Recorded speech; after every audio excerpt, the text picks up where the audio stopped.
देश की जनता ने परफॉर्मेंस को प्राथमिकता दी है।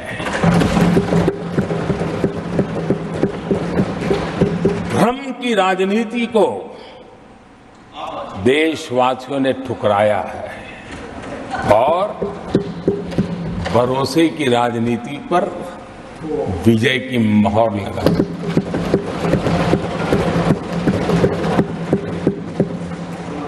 आदरणीय सभापति जी, संविधान के 75वें वर्ष में हम प्रवेश कर रहे हैं। इस सदन के लिए भी ये पड़ाव विशेष है क्योंकि इसे भी 75 साल हुए हैं और इसलिए एक सुभग संयोग है। आदरणीय सभापति जी, मेरे जैसे बहुत लोग हैं इस देश के सार्वजनिक जीवन में जिनके परिवार में कोई गांव का सरपंच भी नहीं रहा है, गांव का प्रधान भी नहीं रहा है, राजनीति से कोई सरोकार नहीं रहा है,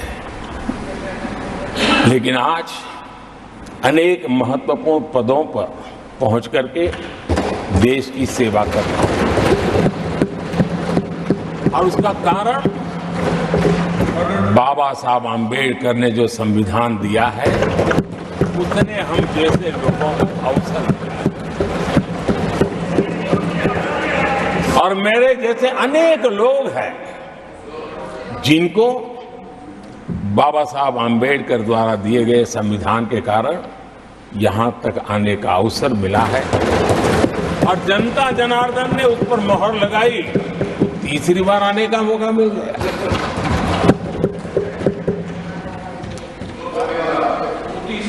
आदरणीय सभापति जी, संविधान हमारे लिए ये कोई आर्टिकल्स का कंपाइलेशन मात्र नहीं है, हमारे लिए उसका स्पिरिट भी और उसके शब्द भी बहुत मूल्यवान है।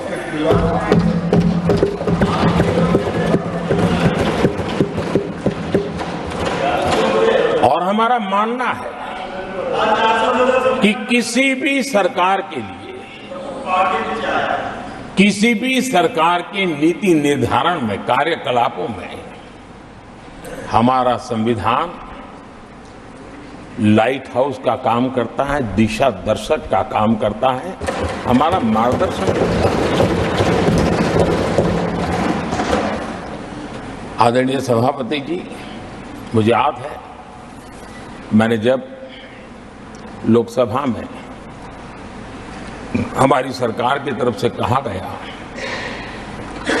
कि हम 26 नवंबर को संविधान दिवस के रूप में मनाएंगे, तो मैं हैरान हूं जो आज संविधान की प्रत लेकर के कूदते रहते हैं, दुनिया में लहराते रहते हैं, उन लोगों ने विरोध किया था 26 जनवरी तो है, तो संविधान दिवस क्यों लाए?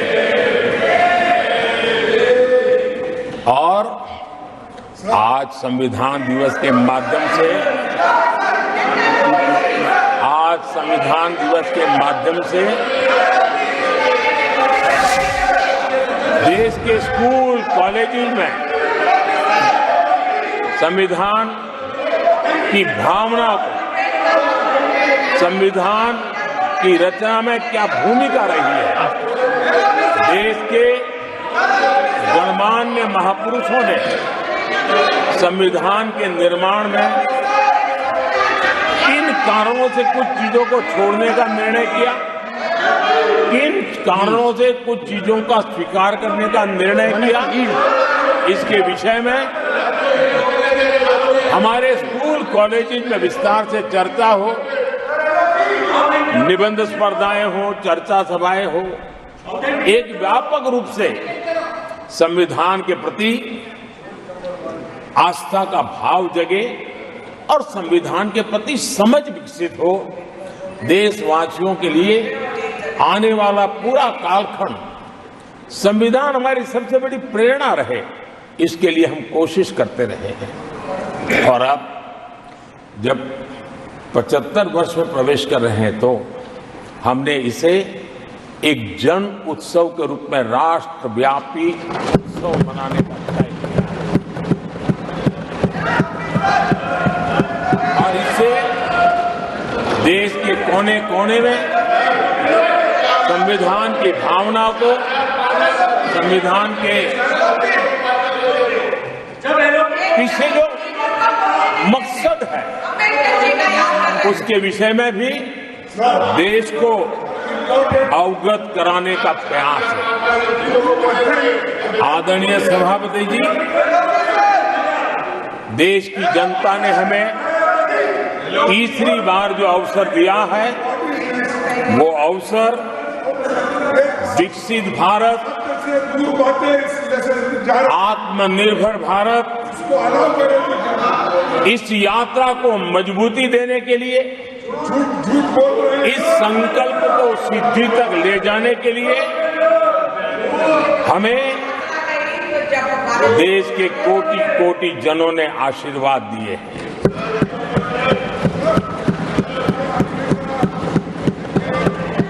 आदरणीय सभापति जी, ये चुनाव 10 वर्ष की सिद्धियों पर तो मोहर है ही, लेकिन ये चुनाव भविष्य के संकल्पों के लिए भी देश की जनता ने हमें चुना,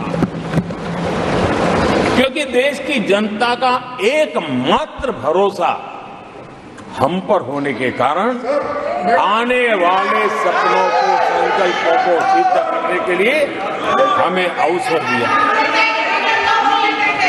आदरणीय सभापति जी, देश भली भांति जानता है, देश ने पिछले 10 वर्षों में हमारे देश की अर्थव्यवस्था को 10 नंबर से 5 नंबर पर पहुंचाने में सफलता पाई और जैसे जैसे नंबर निकटता की सिद्धि की ओर पहुंचता है, एक की तरफ पहुंचता है, तो चुनौतियां भी बढ़ती हैं और कोरोना के कठिन कालखंड के बावजूद, संघर्ष की वैश्विक परिस्थितियों के बावजूद, तनाव के वातावरण के बावजूद भी हम हमारे देश की अर्थव्यवस्था को 10 नंबर से आज विश्व में 5 नंबर पर पहुंचाने में सफल।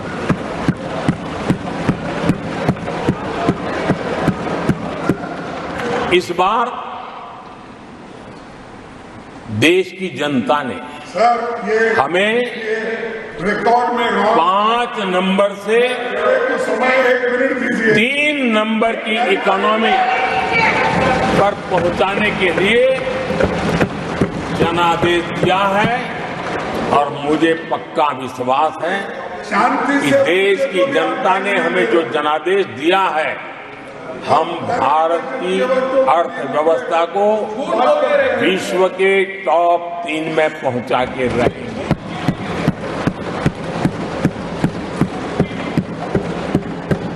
मैं जानता हूं आदरणीय सभापति जी, यहां कुछ ऐसे विद्वान हैं जो ये मानते हैं कि इसमें क्या है, ये तो होने ही वाला है, ये तो अपने आप तीसरे नंबर पे पहुंचने वाली है, ये तो अपने आप हो ही जाएगा, ऐसे विद्वान हैं। अब ये लोग ऐसे हैं जिन्होंने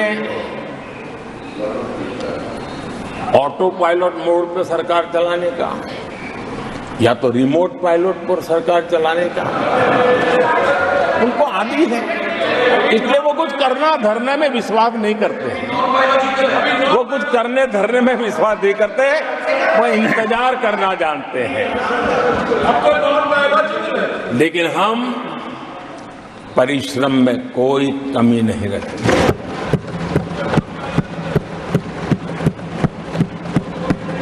आने वाले वर्षों में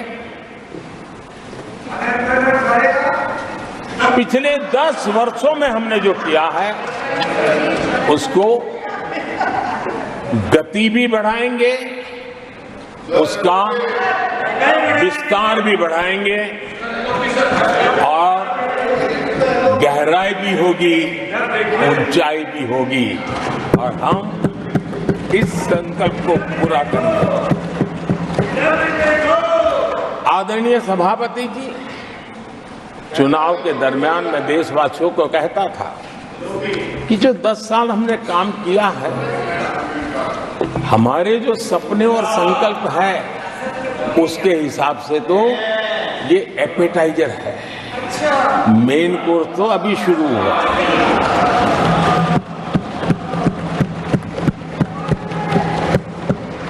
आदरणीय सभापति जी, आने वाले 5 साल मूल सुविधाओं के सैचुरेशन के और हम एक सामान्य नागरिक की जो रोजमर्रा की जिंदगी की आवश्यकताएं होती हैं, एक गरिमापूर्ण जीवन जीने के लिए जिन व्यवस्थाओं की, जिन सुविधाओं की, जिस प्रकार के गवर्नेंस की आवश्यकताएं होती हैं, हम इन मूलभूत सुविधाओं के सैचुरेशन का युग के रूप में उसको परिवर्तित करना चाहते हैं। आदरणीय सभापति जी, आने वाले 5 वर्ष गरीबों के खिलाफ निर्णायक लड़ाई के हैं। आने वाले 5 वर्ष गरीबी के खिलाफ गरीबों की लड़ाई, और मैं मानता हूं गरीब जब गरीबी के खिलाफ लड़ाई के लिए एक सामर्थ्य के साथ खड़ा हो जाता है तो गरीबों की गरीबी के खिलाफ की लड़ाई सफलता को प्राप्त करती है। और इसलिए आने वाले 5 साल गरीबी के खिलाफ लड़ाई के निर्णायक वर्ष है और यह देश गरीबी के खिलाफ लड़ाई में विजयी होकर के रहेगा। ये पिछले 10 साल के अनुभव के आधार पर मैं बहुत विश्वास से कह सकता हूं।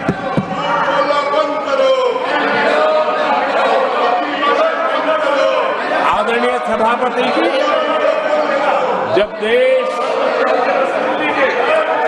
दुनिया की तीसरी बड़ी इकोनॉमी बनेगा तो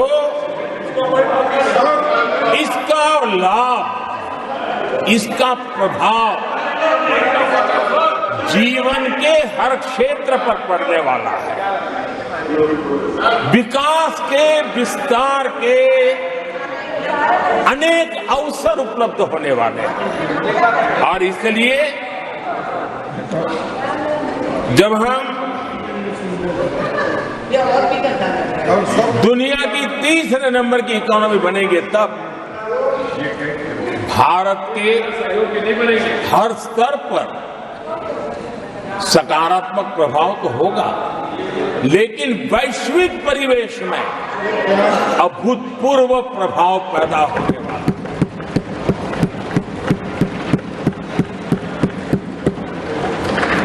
आदरणीय सभापति जी, हम आने वाले कालखंड में नए स्टार्टअप्स का,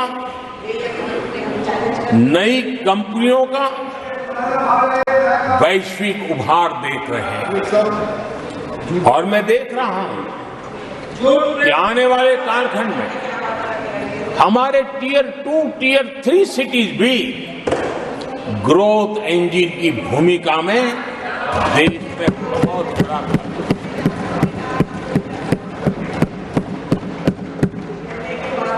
आदरणीय प्रधानमंत्री जी, ये शताब्दी टेक्नोलॉजी ड्रिवन शताब्दी और इसलिए हम कई नए सेक्टर्स में नए फुटप्रिंट्स भी अवश्य रूप से देखेंगे। आदरणीय सभापति जी, आने वाले 5 साल में पब्लिक ट्रांसपोर्ट में बहुत तेजी से बदलाव आने वाला है और इसका लाभ भारत के कोटि-कोटि जनों को जल्द से जल्द मिले, उस दिशा में हम गंभीरता से आगे बढ़ना चाहते हैं। आदरणीय सभापति जी, भारत की विकास यात्रा में हमारे छोटे शहर, चाहे खेल जगत हो, चाहे शिक्षा जगत हो, चाहे इनोवेशन हो, चाहे पेटेंट की रजिस्ट्री हो, मैं साफ देख रहा हूं कि हमारे छोटे छोटे शहर, हजारों की तादाद में से शहर भारत में एक विकास का नया इतिहास गढ़ने वाले हैं।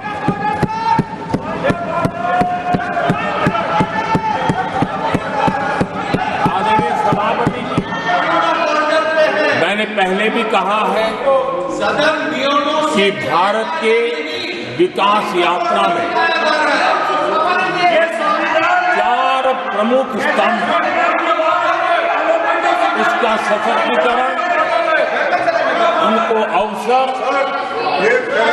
ये बहुत बड़ी ताकत देने वाले हैं। आदरणीय सभापति जी, हमारे देश के किसान, हमारे देश के गरीब, हमारे देश के युवा और हमारे देश की नारी शक्ति, आदरणीय सभापति जी, हमने हमारी विकास यात्रा में हमारा जो फोकस है उसको हमने रेखांकित किया है।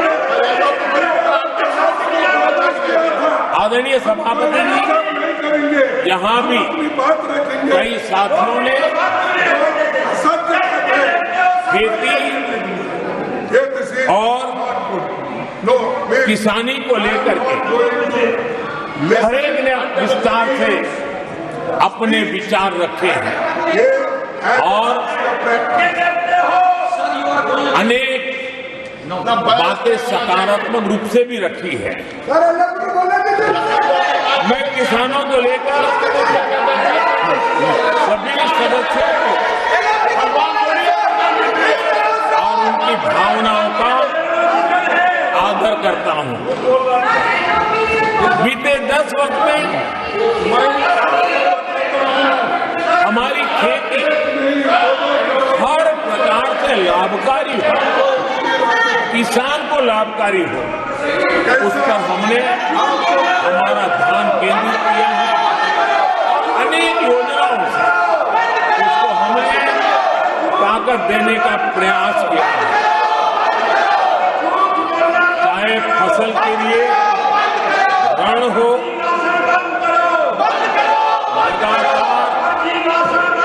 नए बीज किसानों को उपलब्ध हो, खाद की कीमत उचित हो और फसल बीमा का लाभ, पहले की सारी मुसीबतें दूर करके किसानों को सरलता से चाहे एमएसपी पर खरीद की बात हो, हमने पुराने सारे रिकॉर्ड तोड़ करके किसानों को एक प्रकार से बीज से बाजार तक हमने किसानों के लिए हर व्यवस्था को बहुत माइक्रो प्लानिंग के साथ मजबूती देने का भरपूर भरसक प्रयास किया है और व्यवस्था को हमने चाक चौबंद किया है। परसों खड़गे जी के आदरणीय सभापति जी, पहले हमारे देश में इंटरप्शन चलते रहा। छोटे किसानों को किसान क्रेडिट कार्ड लोन पाना करीब करीब न के बराबर था, बहुत मुश्किल, जबकि उनकी संख्या सबसे अधिक आज हमारी नीतियों के कारण, किसान क्रेडिट कार्ड के विस्तार के कारण, आदरणीय सभापति, हमने किसानी को एक व्यापक स्वरूप में देखा है और उस व्यापक स्वरूप में हमने किसान क्रेडिट कार्ड, पशुपालकों और मछुआरों को किसान क्रेडिट कार्ड का हमने लाभ मुहैया कराया है।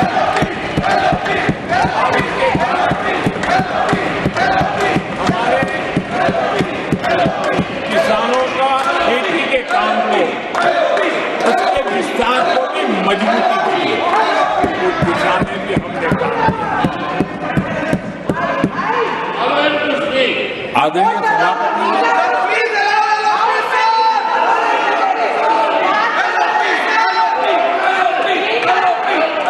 कांग्रेस के कार्यकाल में 10 साल में एक बार किसानों की कर्ज माफी की बहुत डोल पिटे गए और एक बढ़ चढ़ के बातें बता करके किसानों को गुमराह करने का भरसक प्रयास किया गया था।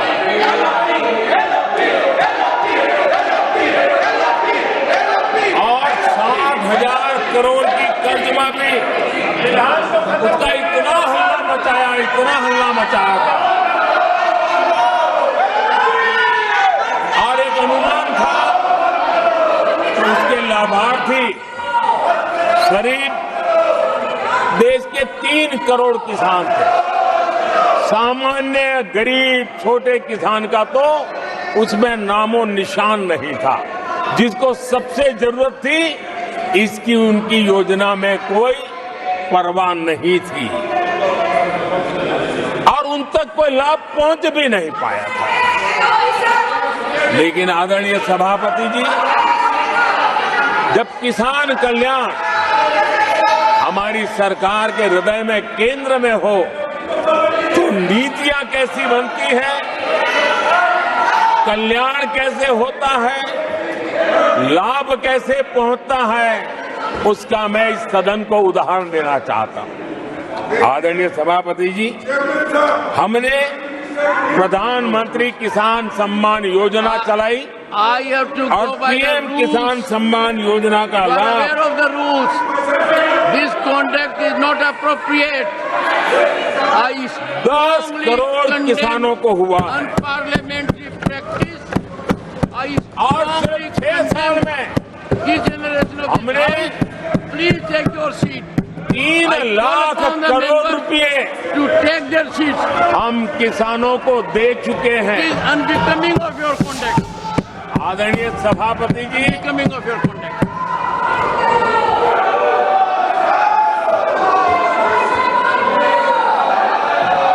आदरणीय सभापति जी, देश देख रहा है, झूठ फैलाने वालों की सत्य सुनने की ताकत भी नहीं होती।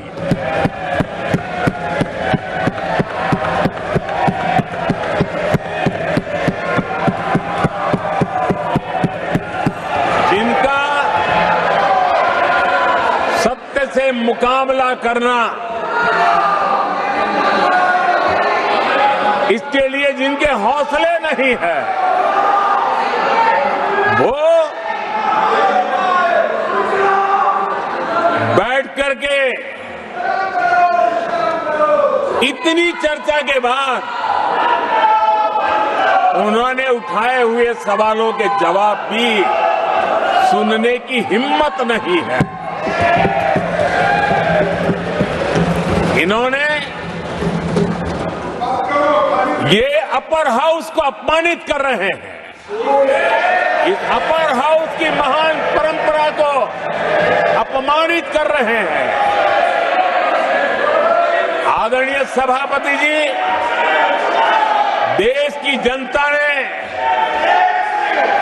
हर प्रकार से उनको इतना पराजित कर दिया है कि अब उनके पास गली मोहल्ले में चीखने के सिवाय कुछ बचा नहीं। नारेबाजी, हो हल्ला और मैदान छोड़ के भाग जाना, यही उनके नसीब में लिखा हुआ।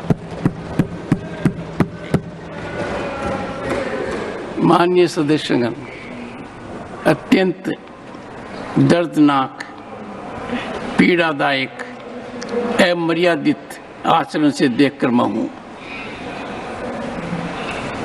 शासन तीसरे निरंतर लगातार काल में है, 6 दशक के बाद। मैंने चर्चा की और मैंने अनुरोध किया कि प्रतिपक्ष के नेता को बिना बेरोक टोक बोलने का सुअवसर दिया। आज वो सदन छोड़कर नहीं गए हैं, मर्यादा छोड़कर गए हैं। आज उन्होंने मुझे पीठ नहीं दिखाई है, भारत के संविधान को पीठ दिखाई है। आज उन्होंने मेरा अनादर और आपका अनादर नहीं किया है, उस शपथ का अनादर किया है जो संविधान के तहत ली है। भारत के संविधान की इससे बड़ी अपमानित बात नहीं हो सकती। ऐसा कैसे हो सकता है? House of elders, the upper house, हमें देश का मार्गदर्शन करना है। मैं उनके आचरण की भर्त्सना करता हूं। देश के 140 करोड़ लोग इसे हाथ होंगे। सदन का मतलब है सत्ता पक्ष की बात सुनो जब आपने अपनी पूरी बात कह दी। माननीय सदस्यगण, आप सब जानते हैं कल देर रात तक चर्चा रखी गई, हर सदस्य को मौका दिया गया। It is an occasion where they have challenged Indian Constitution. They have outraged the spirit of Indian Constitution. They have disregarded the oath they have undertaken. मैं इस कुर्सी पर बैठकर इतना दुखी हूं कि भारत के संविधान का इतना बड़ा अपमान, इतना बड़ा मजाक। भारत का संविधान हाथ में रखने की किताब नहीं है, जीने की किताब है। मैं आशा करता हूं कि वो आत्मचिंतन करेंगे, मंथन करेंगे, अपने दिल को टटोलेंगे और कर्तव्य पर आएंगे। माननीय प्रधानमंत्री जी,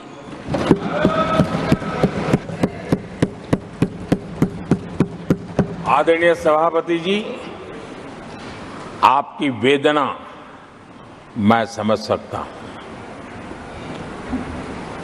140 करोड़ देशवासियों ने जो निर्णय दिया है, जो जनादेश दिया है, इसे ये पचा नहीं पा रहे हैं और कल उनकी सारी हरकतें फेल हो गई। तो आज उनका वो लड़ाई लड़ने का भी हौसला नहीं था और इसलिए वो मैदान छोड़ करके भाग गए हैं।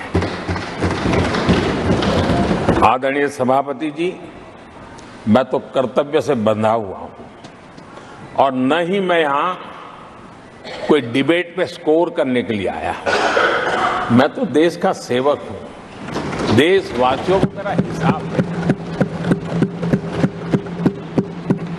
देश की जनता को मेरे पल पल का हिसाब देना मैं उसे अपना कर्तव्य मानता हूं।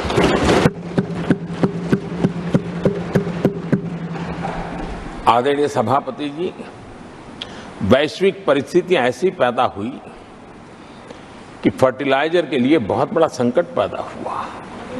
हमने देश के किसान को मुसीबत में नहीं आने दिया और हमने करीब करीब 12 लाख करोड़ रुपया फर्टिलाइजर में सब्सिडी दी है।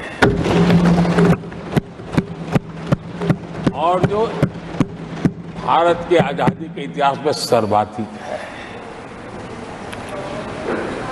और उसी का परिणाम है कि हमारे किसान को फर्टिलाइजर का इतना बड़ा बोझ उस तक हमने जाने नहीं दिया।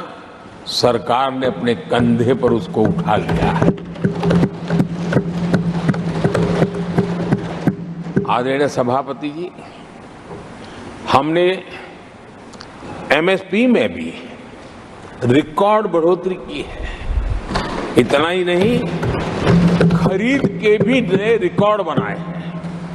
पहले एमएसपी की घोषणा होती थी, लेकिन किसानों से कुछ भी लिया नहीं जाता था, बातें बताई जाती थी। पहले की तुलना में अनेक गुना ज्यादा खरीदी कर करके हमने किसानों को सामर्थ्यवान बनाने का प्रयास किया।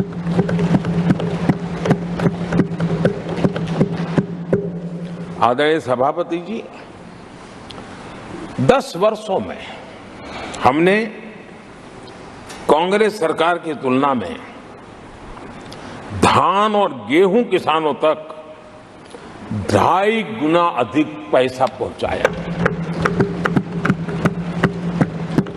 और हम आने वाले 5 साल सिर्फ इसी का इंक्रीमेंटल वृद्धि करके रुकना नहीं चाहते।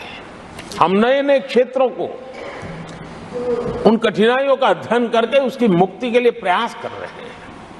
और इसलिए आदरणीय सभापति जी, अन्न भंडारण का विश्व का सबसे बड़ा अभियान हमने हाथ लिया है और लाखों की तादाद में विकेंद्रित व्यवस्था के तहत अन्न भंडारणों की रचना करने की दिशा में काम।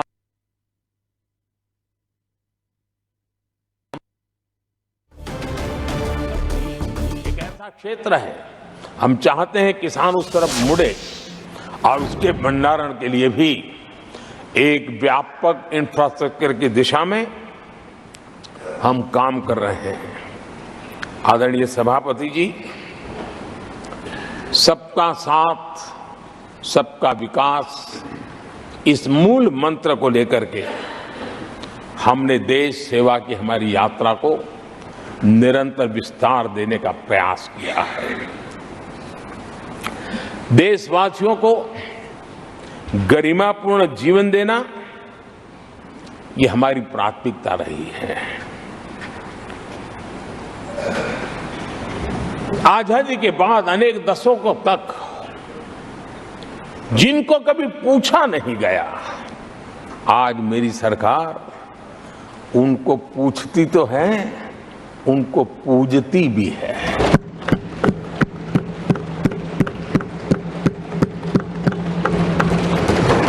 हमारे दिव्यांग भाई बहनों के साथ हमने मिशन मोड में उनकी कठिनाइयों को समझ करके माइक्रो लेवल पर उसको एड्रेस करने का प्रयास किया है और व्यवस्थाएं विकसित करने का प्रयास किया है ताकि वे गरिमापूर्ण जीवन जी सकें और कम से कम किसी का सहारा उनको लेना पड़े, इस दिशा में हमने काम किया है।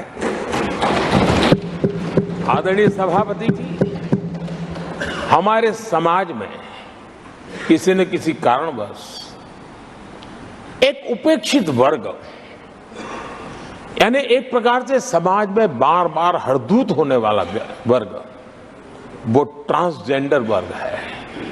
हमारी सरकार ने ट्रांसजेंडर साथियों के लिए कानून बनाने का काम किया है। और जब पश्चिम की दुनिया के लोग ये सुनते हैं तो उनको भी गर्व होता है, जब भारत इतना प्रोग्रेसिव है, भारत की तरफ बड़े गर्व की नजर से देखा जाता है। हमने उनको मुख्य धारा में लाने का प्रयास शुरू किया है। आपने देखा होगा पद्मा अवार्ड में भी ट्रांसजेंडर को अवसर देने में हमारी सरकार आ गया है। आदरणीय सभापति जी, हमारे गुमंत जनजातीय समुदाय, हमारे गुमंत साथी, हमारे बंजारा परिवार, उनके लिए एक अलग कल्याण बोर्ड बनाया है ताकि उनकी आवश्यकताओं को हम एड्रेस कर सकें और उनको भी एक स्थायी, सुरक्षित और संभावनाओं वाला जीवन प्राप्त हो, उस दिशा में हम काम कर रहे हैं। आदरणीय सभापति जी, हम एक शब्द लगातार सुनते आए हैं, पीवीटीजी, पीवीटीजी, पीवीटीजी। हमारे जनजातीय समूह में ये सबसे पीछे रहा हुआ और आजादी के इतने सालों के बाद भी जिन्होंने उनको निकट से देखा होगा, पता चलता है कि कैसी हालत में जीते हैं। उनकी तरफ किसी ने नहीं देखा। हमने एक विशेष व्यवस्था की है और पीएम जनमन योजना के तहत 24,000 करोड़ रुपए, ये समुदाय बिखरा हुआ है, छोटी संख्या में है, वोट की उनकी ताकत नहीं है। और यहां देश की परंपरा है जिसकी वोट की ताकत है उसी की चिंता करना, लेकिन समाज के ऐसे अति पिछड़े लोगों की कोई चिंता नहीं करता था। हमने वो चिंता की है क्योंकि हम वोट की राजनीति नहीं करते हैं, हम विकास की राजनीति करते हैं। आदरणीय सभापति जी, हमारे देश में पारंपरिक पारिवारिक कौशल्य भारत की विकास यात्रा का और व्यवस्था का एक अंग रहा है। जो हमारा विश्वकर्मा समूह है, जिनके पास परंपरागत से हुनर है और जो समाज की आवश्यकताओं को पूरी करता है, लेकिन उनको कभी एड्रेस नहीं किया गया। हमने करीब करीब 13,000 करोड़ रुपए की योजना से विश्वकर्मा समुदाय को आधुनिकता की तरफ ले जाना, उनके अंदर प्रोफेशनलिज्म आई। आदरणीय सभापति जी, गरीबों के नाम पर बैंकों का राष्ट्रीयकरण तो कर दिया गया था, लेकिन मेरे रेहड़ी पटरी वालों को कभी बैंक के दरवाजे तक देखने की हिम्मत नहीं होती थी, हालत थी। पहली बार देश में पीएम स्वनिधि योजना के तहत रेहड़ी पटरी वालों की चिंता की गई है और आज वो ब्याज के कुचक्र से बाहर आकर के अपने परिश्रम से और ईमानदारी से जो रेहड़ी पटरी वालों को बैंकों से लोन मिले हैं, वे लगातार, बैंक वाले भी खुश हैं, लेने वाले भी खुश हैं। और जो कल फुटपाथ पर रेहड़ी बैठता था, आज एक छोटी दुकान दिशा में बनाने की दिशा आगे बढ़ रहा है। जो पहले खुद मजदूरी करता था, आज एक आध दो को रोजगार देने की दिशा में काम कर रहा है।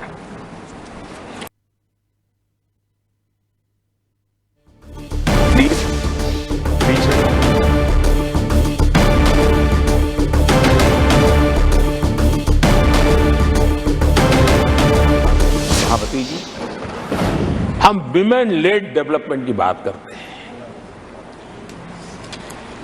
दुनिया के प्रगतिशील देशों के लिए भी विमेन डेवलपमेंट तो बहुत स्वाभाविक स्वीकार करते हैं, लेकिन विमेन लेड डेवलपमेंट की बात करते हैं तो उनके भी उत्साह में थोड़ी कमी नजर आती है। ऐसे समय भारत ने नारा नहीं, निष्ठा के साथ विमेन लेड डेवलपमेंट की ओर कदम बढ़ाए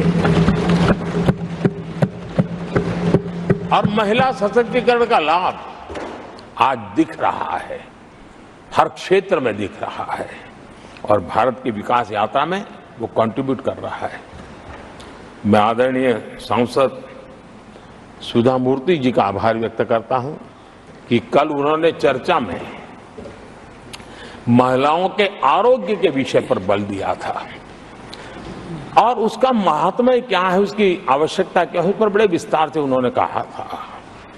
और उन्होंने एक बात ये भी बड़ी इमोशनल बताई थी कि माँ अगर चली गई तो उसका कोई उपाय नहीं होता, फिर नहीं मिल सकती। ये भी बड़ी भावात्मकता से उन्होंने बताया था। विमेन हेल्थ, सैनिटेशन, वेलनेस पर हमने 10 वर्षों में एक प्रायोरिटी सेक्टर के लिए आपने काम किया है। आदरणीय सभापति जी, टॉयलेट हो, सैनिटरी पैड्स हो, गैस कनेक्शन हो, प्रेगनेंसी के दौरान वैक्सीनेशन की व्यवस्था हो, और इसका फायदा हमारे देश की माताओं बहनों को मिला है। आदरणीय सभापति जी, आरोग्य के साथ साथ महिलाएं आत्मनिर्भर बने, उस दिशा में भी हम लगातार काम कर रहे हैं। बीते वर्षों में हमने जो 4 करोड़ घर बनाए हैं, उसमें से ज्यादातर घर हमने महिलाओं के नाम पर रखे। बैंकों में खाते खुलने से, मुद्रा और सुकन्या समृद्धि जैसी योजना से आर्थिक फैसलों में महिलाओं की भूमिका भी बढ़ी है, भागीदारी भी बढ़ी है, और एक प्रकार से वो परिवार में भी अब निर्णय प्रक्रिया का हिस्सा बनने लगी है। आदरणीय सभापति जी, विमेन सेल्फ हेल्प ग्रुप्स, उससे जुड़ी 10 करोड़ बहनें, उनका आत्मविश्वास तो बढ़ा ही बढ़ा है, उनकी आय भी बढ़ी है। अभी तक 1 करोड़ बहनें जो ये सेल्फ हेल्प ग्रुप में काम करती हैं, छोटा छोटा गांव में कारोबार करती है, मिल करके करती है, किसी गांव वालों की भी नजर नहीं जाती इनकी तरफ। आज मैं बड़े गर्व से कह सकता हूं कि उन्हीं में से 1 करोड़ बहनें लखपति दीदी बनी, और हम आने वाले समय में ये आंकड़ा 3 करोड़ बहनों को लखपति दीदी बनाने की दिशा में बढ़ा रहे हैं।